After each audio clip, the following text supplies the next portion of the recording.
मुनव्वर राना, जो अभी अब तक तो 72 वर्जिन हूरों के साथ बड़े मजे लूट रहे होंगे, बड़ा वहां पर भांगड़ा डाल रहे होंगे, बड़ा वहां पर अय्याशियां कर रहे होंगे। तो इट्स गुड कि ऐसे ऐसे लोग मर रहे हैं। तक लेफ्ट फ्रंट की सरकार में पश्चिम बंगाल में अपनी जिंदगी और अपने जीवन को गुजारने वाले मुनव्वर राना पश्चिम बंगाल को खोखला कर करके अपनी शायरियों, अपनी शेर शायरी से इतना खोखला किया कि यहाँ पर मुशायरा होने लगा पश्चिम बंगाल में। यहाँ पर मुशायरा खाना ऐसा खुल गया जैसे पहले जमाने में मुजरा और कोठा खुला करता था। अभी की सबसे बड़ी खबर, नाजिया इलाही ने मशहूर व मारूफ शायर मुनव्वर राना की मौत पर खुशी जाहिर करते हुए कहा है कि मुनव्वर राना तो 72 हूरों के साथ अभी अय्यासियां कर रहे होंगे। जी हां, आपको बता दें कि मुनव्वर राना की मौत के सिर्फ 2 ही दिन गुजरे हैं। एक तरफ जहां पूरा हिंदुस्तान में गम का माहौल है, यहां तक कि खुद प्रधानमंत्री जी ने भी बैनुल-अक़वामी शोहरत याफ्ता शायर मुनव्वर राना की मौत पर अफसोस जाहिर करते हुए एक्स पर मुनव्वर राना की मौत पर खराजे अकीदत पेश की है। वहीं दूसरी जानिब पश्चिम बंगाल की बीजेपी कारकुन नाजिया इलाही ने कहा है कि ऐसे लोगों का मर जाना ही बेहतर था जो कातिल को अपना खुदा समझता हो, तालिबान को टेररिस्ट ना समझता हो, पश्चिम बंगाल में अपनी खोखली शायरी के सबब मुशायरे के नाम पर मुजरा और कोठा खुलवाया हो। सिर्फ यही नहीं, नाजिया इलाही ने मुनव्वर राना के खानदान वालों के साथ साथ तदफीन में हुए शामिल जावेद अख्तर पर भी अपनी जमकर भड़ास निकालते हुए कोई कसर नहीं छोड़ा। आइए सुनते हैं नाजिया इलाही ने अपने इंटरव्यू में मुनव्वर राना को क्या क्या कुछ नहीं कहा। जय जय श्री राम। मुनव्वर राना जी की अच्छा हुआ ना 72 वर्जिन हूर के पास चला गया, कितना कितना अच्छा हुआ। अब तो बेटियां जो है उनको मुसल्ला बिछा करके बैठना चाहिए, शुक्राने की नमाज पढ़नी चाहिए, तस्बीदाना पढ़ना चाहिए, चने मंगवा लेने चाहिए कि भाई हम 1 करोड़ 1 बार तस्बीदाना अल्लाह का शुक्र अदा करेंगे, शुक्राने की नमाज पढ़ेंगे खड़े खड़े 1000 रकात कि मेरे अब्बा जान इस ज़ईफी में हार्ट अटैक के द्वारा 72 वर्जिन हूरों के पास पहुंच गए। अब उनके लिए शहद की नदियां बहेंगी। एक 72 हूर का टांग एक कांधे पर रहेगा, दूसरी 72 हूर आएगी और उनका पीठ थपथपाएगी। उसके बाद फिर दूध की नदियां बहेंगी और 72 वर्जिन हूरों के साथ वो सारी अश्लीलता कर पाएंगे जो शायद वो यहाँ पर नहीं कर पा रहे थे या कर रहे होंगे, लेकिन अब तो वहां पर 72 मिल जाएंगी। और इनकी जो अहलिया है, इनकी जो वाइफ है उसको अरबिक में अहलिया कहा जाता है, तो अहलिया जो है वो मरने के बाद जो है उन हूरों की सरदारनी बन जाएगी और एक एक करके हूरे मुनव्वर राना जी के पास वो भेजेंगी क्योंकि वो उन हूरों की सरदारनी बनेगी। तो मुझे नहीं लगता है कि इसमें कोई रोने धोने की बात है या आंसू बहाने की बात है या न्यूज को इंफॉर्मेशन देने की बात थी, जो पब्लिसिटी बटोरने के लिए न्यूज को इंफॉर्मेशन दे दिया गया कि भाई मेरे अब्बा जान मर गए हैं। अरे मर गए तो 72 वर्जिन हूरों के पास ही तो गए हैं। मुनव्वर राना की एक बड़ी खूबसूरत सी की पोएट है, मुहाजिर है मगर हम एक दुनिया छोड़ आए हैं, तुम्हारे पास जितना है हम उतना छोड़ आए हैं। मुनव्वर राना एक वो, इसकी मैं तशरीह कर देती हूँ इस शेर की। मुनव्वर राना के हिसाब से वो भारत में महाजिर थे और वो तंजियात मानपुरी के हिसाब से तंज कर रहे थे मौजूदा सरकार को। 2020 2 सितंबर का ये लोड किया हुआ है उनका, उन्होंने डाला था अपने सोशल साइट पर। तंज कर रहे थे सरकार को कि भाई तुम जितना यहाँ पर रख रहे हो उससे ज्यादा तो हम पाकिस्तान में छोड़ के आए। हाँ, नहीं आना चाहिए था ना, पर वहां पर तो बेटी लोग का निकाह मुत्ता हो जाता ना। वहां तो आज भी जो भारतीय वहां पर मुसलमान है उनको महाजिर ही कहा जाता है, उनके पास तो आइडेंटिफिकेशन नहीं है, उनको महाजिर का एक एरिया है वहां पर। अब इनकी दूसरी शायरी पढ़ते हैं। हुकूमत का हर एक इनाम है बंदूक साजी पर, हुकूमत का हर एक इनाम है बंदूक साजी पर, मुझे कैसे मिलेगा मैं तो बैसाखी बनाता हूं। बस इतनी इल्तिजा है तुम ऐसे बर्बाद मत करना, तुम्हें इस मुल्क का मालिक मैं जीते जी बनाता हूं। मतलब इस मुल्क का की जो सरकार है उसको 2021 की शायरी है उनकी, मुनव्वर राना की, किस तरह से अपनी हर शायरी के द्वारा वो केंद्र सरकार से लेकर के जिस लखनऊ में रह रहे थे उस राज्य सरकार पर वो सिर्फ और सिर्फ तंज किया करते थे, सिर्फ और सिर्फ तंज किया करते थे। और एक नफरत का बाजार वो खोल करके अपनी शेर शायरी के द्वारा बैठ करके रखे हुए थे।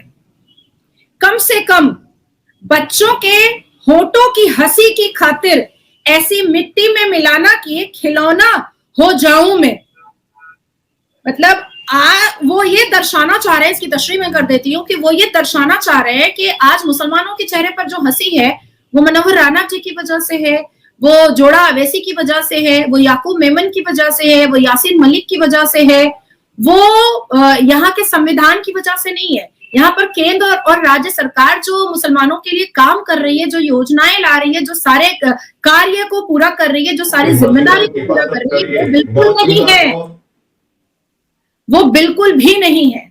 अब आती है बात के 1952 में उत्तर प्रदेश के रायबरेली में जन्म हुए वे मनोहर राणा और काफी जमाने तक लेफ्ट फ्रंट की सरकार में पश्चिम बंगाल में अपनी जिंदगी और अपने जीवन को गुजारने वाले मनोहर राणा पश्चिम बंगाल को खोखला कर करके अपनी शायरियों, अपनी शेर शायरी से इतना खोखला किया कि यहाँ पर मुशायरा होने लगा पश्चिम बंगाल में।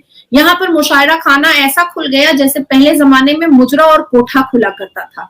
यहाँ पर मुशायरा पश्चिम बंगाल में आज तक ऐसा होता है जैसे मुगलों के दौर में शराब, शबाब और कबाब के साथ साथ मुशायरा और शेर शायरी होती है, वैसे यहाँ पर आज भी होती है। मात्र 15 या 16 दिन पहले यहाँ पश्चिम बंगाल के कोलकाता के mayor, the honourable mayor of Kolkata और मंत्री तृणमूल कांग्रेस पार्टी के फरहाद हकीम ने कहा था माइक पर कि बहुत जल्द वो दिन आएगा जब पूरा भारत जो है वो उर्दू, फारसी और पर्शियन बोलेगा। बहुत जल्द वो दिन आएगा। ये मुशायरा तो बहुत छोटा सा है, इसको और बड़े रूप में किया जाएगा। ये वही फरहाद हकीम मेयर हैं और बहुत लाडले हैं श्रीमती ममता बनर्जी के, जिन्होंने 2021 में अपने इलेक्शन की कैंपेनिंग में कहा था कि ये तो मिनी पाकिस्तान है। पाकिस्तान के डॉन न्यूज़पेपर को उन्होंने ये स्टेटमेंट दिया था कि मेरा बंगला, আমার বাংলা তো পাকিস্তান আছে, মিনি পাকিস্তান আছে, চলো না আপনাকে দেখাবো। আর কোথায় কোথায় মিনি পাকিস্তাन পশ্চিমবঙ্গ ভিতরেই আছে। इसका मतलब ये होता है कि पश्चिम बंगाल के अंदर में और कितने मिनी पाकिस्तान है, ये तो आप सिर्फ एक कॉन्स्टिट्यूएंसी मेरी देख रहे हो, मतलब फरहाद हकीम की। ऐसे बहुत सारे मिनी पाकिस्तान पश्चिम बंगाल के अंदर है, ये उन्हीं फरहाद हकीम का स्टेटमेंट है। अब आती है बात के 2014 में साहित्य अकेडमी अवार्ड पाए जाने वाले मनोहर राणा ने 2015 में उस अवार्ड को रिटर्न कर दिया और काफी मतलब उन्होंने छाती वाती पीटा कि अरे देखो अभी की सरकार जो है वो तो मुसलमानों को खत्म करना चाहती है, अभी की सरकार तो सब कुछ खत्म कर दी है। बहुत मशहूर उर्दू पोएट रहे हैं, बहुत रिनाउंड उर्दू पोएट रहे हैं और इनकी जो बेटी हैं जो चदरा फदरा लपेट करके आती हैं वो भी बड़ा चीखती चिल्लाती हैं इस्लाम के नाम पर, लेकिन लाली पाउडर पूरा लगाती है। 2020 में उन्होंने फ्रांस के एक school teacher used to caricature of prophet Mohammad, एक कॉन्फ्लिक्ट हुआ था, एक प्रॉब्लम हुआ था जिसमें फ्रीडम ऑफ एक्सप्रेशन के नाम पर उन्होंने उस आरोपी का सपोर्ट किया था जिसने गला रेता था। फ्रीडम ऑफ एक्सप्रेशन के नाम पर उन्होंने उसका पूरा का पूरा सपोर्ट कर दिया था, जिस पर उत्तर प्रदेश की पुलिस ने उन पर IPC 153A, 295A, 298, 505, 505 सबसेक्शन 2, उसके बाद फिर IT एक्ट 67 और 66 की धाराएं भी उन पर लगाई थी। और उसके बाद फिर जब दूसरे दिन उनसे ये सारी धाराएं लगने के बाद जब उनसे दूसरे दिन पूछा गया था, मीडिया वालों ने जाकर के पूछा था कि राणा जी ऐसा आपके ऊपर सारे सेक्शंस लग गए हैं मनोहर साहब, तो अभी आप क्या करना चाहते हैं? तो वो कहे हैं I stand by my statement, ना दल बदलता हूं ना बयान बदलता हूं। I change neither do I change side nor do I change my statement. उन्होंने ये बात कहा था। मनोहर राणा ने और भी एक बात बहुत जबरदस्त कही थी जो शायद ठरकजेब मुसलमानों को बहुत पसंद आती है। तालिबान कोई टेररिस्ट नहीं है, जिसकी तारीफ जावेद अख्तर कर रहा है। 10 औरतों से शादी करना इतना ठरकी आदमी है। तालिबानी कोई टेररिस्ट नहीं है, मैं उसको नहीं मानता हूं, बिल्कुल नहीं मानता हूं।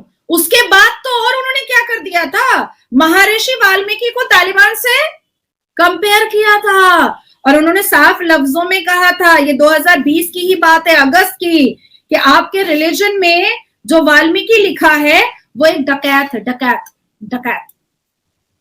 ये उनके स्टेटमेंट है। ये मैं नहीं बोल रही हूँ, ये मनोहर राणा ने 2020 के अगस्त में बोला था कि he had said Valmiki became a god after he wrote the Ramayana. Before that he was a dacoit. उसके बाद फिर उन्होंने लिखा था in your religion you make anyone God. आप क्योंकि आप सनातनी हैं तो आप. हमारे हिसाब से, इस्लाम के हिसाब से तो जो गला रेतता है, जो बलात्कार करता है, वो बहुत अच्छा आदमी है, बहुत बहुत बुलंद मिजाज का आदमी है, वो अल्लाह के करीब का आदमी है. पर आप लोग किसी को भी खुदा बना ले. एक बेटा था, वो इलेक्शन में खड़ा हुआ था. अब उसने एक प्लान सेट किया, मनोहर राणा का बेटा एक प्लान सेट किया कि उसकी पब्लिसिटी और पॉपुलैरिटी बहुत हाई हो जाए. इसके लिए उसने एक डिस्प्यूट स्टार्ट किया, जमीन डिस्प्यूट, सिविल डिस्प्यूट, जिसमें क्या हुआ कि पासा उल्टा पड़ गया और वही अरेस्ट हो गया. अब फिर मनोहर राणा छाती पीटने लगे कि देखो यहाँ की सरकार ऐसा करती है, वैसा करती है, फलाना करती है, धमाका करती है. उसके बाद फिर बरेली पुलिस को भी उन्होंने बहुत डिफेम किया, बहुत मलाइन किया मनोहर राणा ने, और कई ऐसी शायरियां भी लिखी जिसमें उन्होंने इतने तंजियात मानपुरी लिख दिए थे कि हर बार उनके ऊपर एफआईआर हो जाया करता था. मनोहर राणा की जो बेटी है उरूसा इमरान राणा, उन्होंने कांग्रेस ज्वाइन किया था 2021 में और नॉमिनेट हुई थी vice president of Uttar Pradesh महिला कांग्रेस. और उसके बाद फिर पूर्व seat in the Unnao district during the 2022 Uttar Pradesh assembly election भी फेस किया था उन्होंने, जिसमें वो सिग्निफिकेंट मार्जिन के साथ पूरी तरीके से हार गई थी. तो ये है हमारे मनोहर राणा, जो अभी अब तक तो 72 वर्जिन हूरों के साथ बड़े मजे लूट रहे होंगे, बड़ा वहां पर भांगड़ा डाल रहे होंगे, बड़ा वहां पर अय्याशियां कर रहे होंगे. तो इट्स गुड कि ऐसे ऐसे लोग मर रहे हैं और लोगों को सोशल प्लेटफॉर्म के जरिए ये समझ में आ रहा है कि अगर उस वक्त सोशल प्लेटफॉर्म इतना स्ट्रांग होता तो इन लोगों के चेहरे का पर्दा बहुत पहले उठ जाता कि ये लोग शेर शायरी नहीं करते थे, ये लोग मुसलमानों के दिमाग में आतंक भरते थे अपनी शेर शायरी के द्वारा. जावेद अख्तर साहब जो है ना, बड़ा मतलब हाथ में घी लेकर के बैठे रहते हैं, जहां अग्नि जलता है वहां थोड़ा थोड़ा करके डालते रहते हैं. मुझे तो वो इंसान एकदम कतई पसंद नहीं है. चवन्नी बराबर भी मुझे जावेद अख्तर पसंद नहीं है, आमिर खान पसंद नहीं है, सलमान खान पसंद नहीं है, शाहरुख खान पसंद नहीं है. हमारे देश की ना ये दुर्भाग्य है कि हम लोग एपीजे अब्दुल कलाम जी के बारे में बात नहीं करते हैं, हम लोग तारिक फतेह जी के बारे में बात नहीं करते, हम लोग आरिफ जी के बारे में बात नहीं करते, हम लोग किसके बारे में बात करते हैं? शाहरुख खान किंग खान है. कहां से भैया किंग खान हो गया है? या शाहरुख खान ने क्या मुसलमानों के लिए किया है, क्या सनातनियों के लिए किया है, या क्या उसने बहुत बड़ा काम इस देश के लिए कर दिया? कुछ भी नहीं किया. कमर हिलाया है, बल्कि हमसे ही पैसे लूटा है, हमसे ही पैसे निकाला है और अभी मन्नत में रह रहा है. तो मैं ऐसे चवन्नी अठन्नी को कोई वैल्यू नहीं देती हूँ.